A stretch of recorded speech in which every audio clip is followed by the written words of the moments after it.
United kingdom, अंग्रेज़ों का देश, जो 1947 से पहले कभी हम पर राज किया करते थे।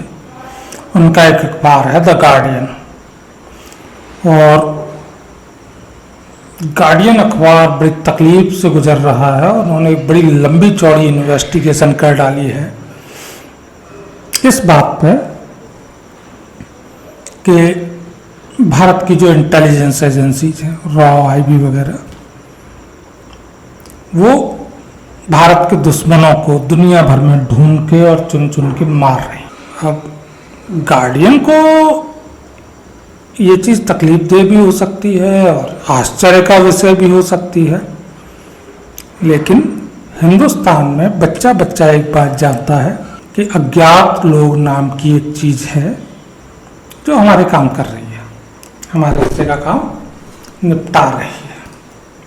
राम राम, मेरा नाम अजय सिंह और आपका स्वागत है मेरे YouTube चैनल पर। ये कहानी पुलवामा हमले से शुरू होती है। दुनिया में दरअसल कोई इंटेलिजेंस एजेंसी ऐसी नहीं है जो अपने देश को 100% होने वाले आतंकी हमलों से बचा सके। मोसाद भी नहीं कर पाई इजराइल के लिए, CIA नहीं कर पाई अमेरिका के लिए, और न KGB कर पाई रसिया के। वहाँ भी बड़े आतंकी हमले हुए हैं। और ऐसे में पुलवामा हमले के वक्त या उसके बाद रॉ के जो बड़े अधिकारी और हमारा जो राजनीतिक शीर्ष नेतृत्व है, उनके सामने ये सवाल था कि आखिर इससे लड़ा कैसे जाए, क्या तरीका हो कि हम अपने नागरिकों को, हम अपने सैनिकों को पुलवामा की तरह फिर और ना गवाएं। दुश्मन तो ताक में बैठा है, बचने का और रोकने का जिम्मा हमारा है। तमाम तरीके सोचे गए, लेकिन जो सर्वश्रेष्ठ बचाव का तरीका हमारी इंटेलिजेंस एजेंसीज को मिला, वो मिला, एक घटना हुई। सऊदी अरब की इंटेलिजेंस एजेंसी ने कमाल खाशोगी नाम के एक पत्रकार और जो वहाँ का शाही परिवार है उसके विरुद्ध रहने वाले व्यक्ति थे, उन्हें सऊदी एजेंसीज ने धर लिया और बड़े ही बर्बर तरीके से मौत के घाट उतारा। इस घटना ने दुनिया भर के अखबारों में अपने लिए जगह बनाई और यहाँ से भारतीय एजेंसियों को भी सोचना पड़ा, if Saudi can do this why not us. और फिर तैयारी शुरू हुई, टॉप लेवल से हरी झंडी मिली और 2020 आते आते भारत ने इसके लिए जो टीम चाहिए होती है, जो संसाधन चाहिए होते हैं, वो जुटाए और फिर दुनिया भर में भारत के दुश्मनों की तलाश शुरू हुई। तरीका बेहद सीधा साधारण सा था, हमें अपने लोग नहीं भेजने हैं, हमें बस मतलब के लोग ढूंढने हैं।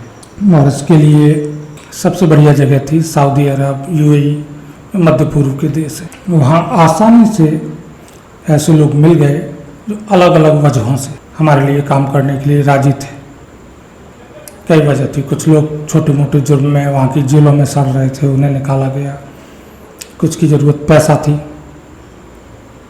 कुछ के लिए और भी वजह थी। ऐसे लोगों को इस्तेमाल करके गेम तैयार हुआ। दरअसल ये जो तरीका था अपने दुश्मन को उसी के घर में जाके मारने का, ये बेहद इफेक्टिव है। एक तो आपके दुश्मन की जान आपको मिली, उसके बाद दूसरा इससे जो एक मैसेज जाता है वो बड़ा लाउड एंड क्लियर हो। अगर आप हमारे विरुद्ध हो तो ऐसा नहीं है कि आप कहीं भी दुनिया के किसी भी कोने में जाके हमसे बच सकते हो, नंबर आपका भी आ सकता है। और वही भारतीय एजेंसी करने पे उतारू थी या कर रही थी। जाहिदा खुंद, ये बड़ा नाम था, कराची में एलिमिनेट किया गया और इसे मारने वाले जो 2 पाकिस्तानी थे, वो बड़े पढ़े लिखे अंग्रेजी बोलने वाले 2 युवक थे। और मारने के बाद ये साहब बच के भी निकल गए अफगानिस्तान, इनके हैंडलर पकड़े गए और ये जाहिद अखुंद से न्यूयॉर्क टाइम्स का पत्रकार बन के मिले थे इंटरव्यू करने के लिए। बड़ा नाम था जाहिद अखुंद। और उसके बाद उन्होंने आइडेंटिटी क्लियर की उसकी, और उसके बाद आराम से उसे मारा और निकल गए।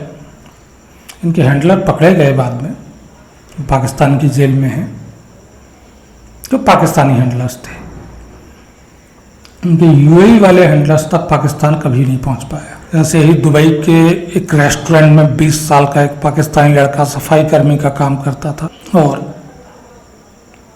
उसे 15 लाख रुपए का पेमेंट किया गया था एडवांस के तौर पे। 1.5 करोड़ का उसे वादा था दिए जाने का, और उसने अकेले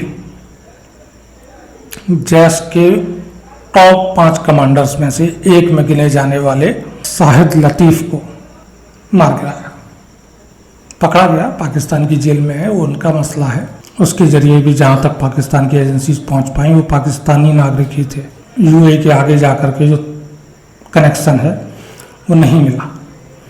2020 से लेकर 2023 के आखिरी तक पाकिस्तान में 2 दर्जन से ज़्यादा बड़े आतंकी नामों का खात्मा किया गया। उन्हीं के घरों में, उनके ऑफिस में, मस्जिदों में, उनकी अपनी लोकेलिटी में। सारे मारने वाले पाकिस्तानी थे। जो वहाँ की इन्वेस्टिगेशन में निकल के आया, उनके स्थानीय हैंडलर थे, वो भी पाकिस्तानी थे, जिन तक पाकिस्तान की एजेंसीज पहुँची। और उसके आगे आके कहानी यूएई में ख़त्म। गार्डियन कहानी सुना सकता है, मैं आपको सुना सकता हूँ, लेकिन दुनिया में कहीं भी ये साबित नहीं किया जा सकता कि इसके पीछे भारत कहीं से भी इन्वॉल्व है। और भूखे नंगे पाकिस्तान में अगर आतंकी सरगनाओं की कोई कमी नहीं है तो ऐसे लोगों की भी कोई कमी नहीं है जो पेमेंट मिलने पे हमारे लिए किसी भी काम को अंजाम दे सकते। अभी टारगेट भी बाकी हैं और बहुत सारी अज्ञात लोगों द्वारा किए गए कामों की खबरें हमारे लिए पढ़ना या सुनना भी बाकी है। ये चलेगा, जारी रहेगा। गार्डियन रोएगा, पाकिस्तान रोएगा, चीखेगा, चिल्लाएगा, लेकिन हमारे लिए हमारे नागरिक, हमारे सैनिक प्रथम वरीयता है। उनकी जिंदगी किसी आतंकी सरगना या किसी उस नागरिक से जो इन्हें मारता है पाकिस्तान का कहीं ज़्यादा कीमती। और भारत को हक है कि वो अपने नागरिकों की, अपने सैनिकों की सुरक्षा जैसे भी करना चाहे करे, और हम ये करेंगे। ये नया भारत है, ये घर में घुस के ही मारेगा। राम राम।